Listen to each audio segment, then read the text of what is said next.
So in a time when super zoom cameras appear to be dying out and we rarely have a new model to report, finally Panasonic has replaced the FZ80 with the FZ80D, a new model. Now, I'm going to explain to you why I went like this in this video. We're going to go over what's new about this model, what's not new, if it's something you should consider, the specs. Now, the FZ80 is a very popular super zoom model still, even though it's discontinued. So the new model is known as the FZ80D in the US and the FZ82D in Europe. So what's the D for? The D is for Dionysus. No, I don't think so. But why didn't they call it like the FZ90 or the FZ85 or something like that? Why is it still the FZ80D? And I think the clue is, look how similar these two cameras are. They really didn't change a lot at all. And I'm going to go over with you not only the specs of the new model, but right now I want to talk about what's different between this newer model and the original FZ80. So the rear screen went from around a 1 million dot resolution to a 1.84 million dot.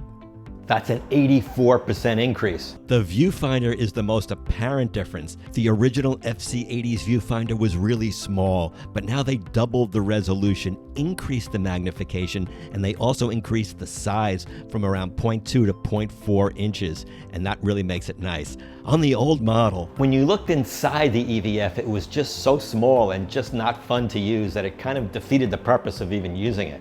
Now, the original model, the FZ80, had a design flaw. Whenever you put your eye up to the viewfinder, it would frequently change focus. The little diopter adjustment switch was right on the side, and it was easily moved, and there was no way to lock it in place. Now, in looking at images from the FZ80D versus the FZ80, it looks like they repositioned that little dial. So I think and I hope that they fixed that little problem. The rear screen, unfortunately, is still fixed. It doesn't tilt, it doesn't articulate, unlike the other Panasonic super zooms, which do have fully articulating screens. There is also no eye sensor, so if you want to go from the viewfinder to the screen, you have to manually press a button, whereas with most cameras, there is a sensor, so you don't have to do that. It's a kind of a bummer. These little compromises, I guess, had to be made in order to keep the price down. The FZ80D retains the incredible 60 times the zoom range of its predecessor. So what Panasonic did is they moved the 4K photo button from the top and replaced it with something which they call a Zoom Compose Assist. And this takes a page from the Panasonic Super Zoom P1000 P950. So if you're really zoomed in tight and you lose your place, so to speak, you just press the button and it'll quickly zoom the camera back out, and when you find your subject again, release it and it'll zoom it right back in. So that was a smart feature for Panasonic to add, because I think they realized when you own an incredible super zoom camera like this, you're going to be using that zoom a lot. It does have an incredible range, as you can see. And the one other change is the micro USB went to a USB-C charging port, allowing you to use an external battery while operating the camera. And the camera uses the same battery as the original FZ80. Now, that's basically it for the changes. It's not that many. Otherwise, the camera is the same internally. You're going to get the exact same photo and video quality. And as you can see, that's not necessarily a bad thing.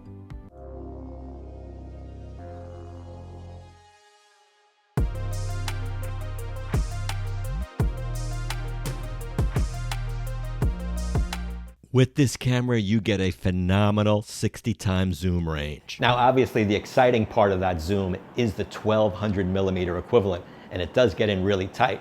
But what's unique about this camera is the really wide 20 millimeters on the wide end, which is considerably wider than the standard 24 millimeters that you get on other super zoom bridge cameras. But the 20 millimeters only applies to photos, not video, because of the crop. And you can see there's a heavy crop in 4K, so you have to keep this in mind if you're going to use this for vlogging. Now, there is image stabilization, and it is effective. And I demonstrated here walking, so you can get an idea.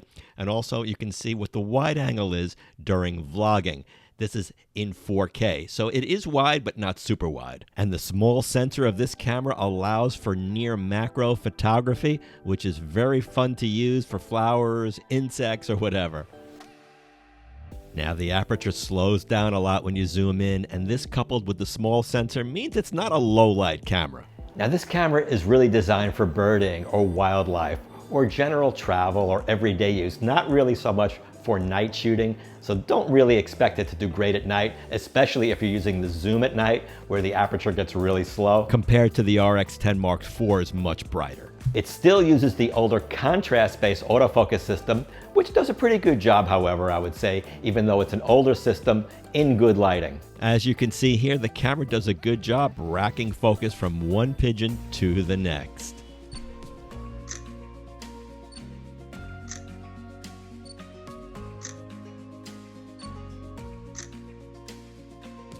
For a sub $500 camera, there's a lot of features, like a touchscreen, and you can move a box around to set a focus point. You can also set the camera for touch shutter so that you can actually touch on the screen.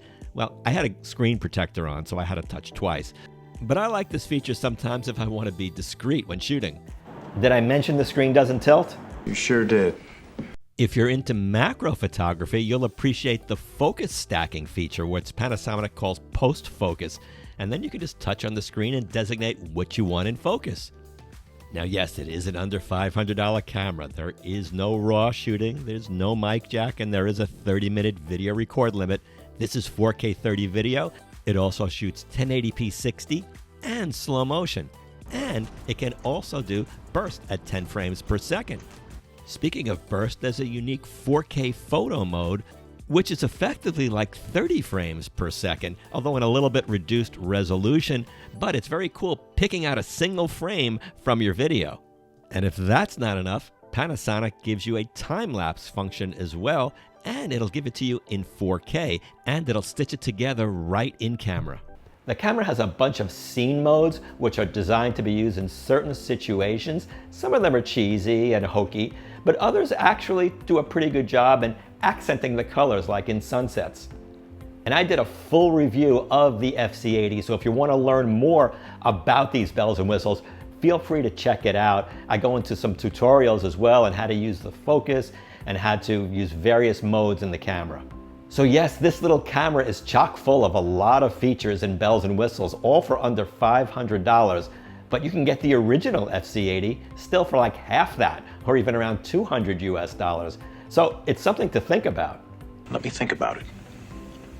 One other thing to keep in mind is at the same price of around $500, you can get Panasonic's FZ300. Now, that camera only goes out to 600mm equivalent, so about half the zoom range. 600mm is still quite a lot, but it also has a constant f2.8 aperture. I tested this camera extensively, and it does a really good job. I even tested it against the flagship super zoom, the FZ2500, and you'd be surprised how well it does. But if you really want that 1200mm zoom, if you're doing wildlife and you really need to get in tight, and at times you want to get in super wide, wow, this camera really is a good all-in-one camera.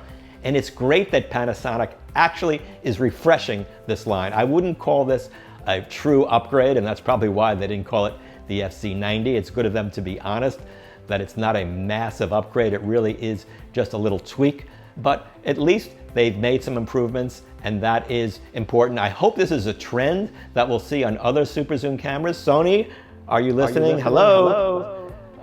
So if you weren't comfortable with buying a camera from 2017 or so, I don't blame you. This is a 2024 camera, a rare new super zoom camera. It's good to see. I hope this trend continues. Tell me what you think in the comment section. And I may very well get my hands on this camera shortly. And if there's anything new or different which was not covered here, any surprises, I will definitely let you know, so subscribe for that. Thanks very much for watching. See you in the next video.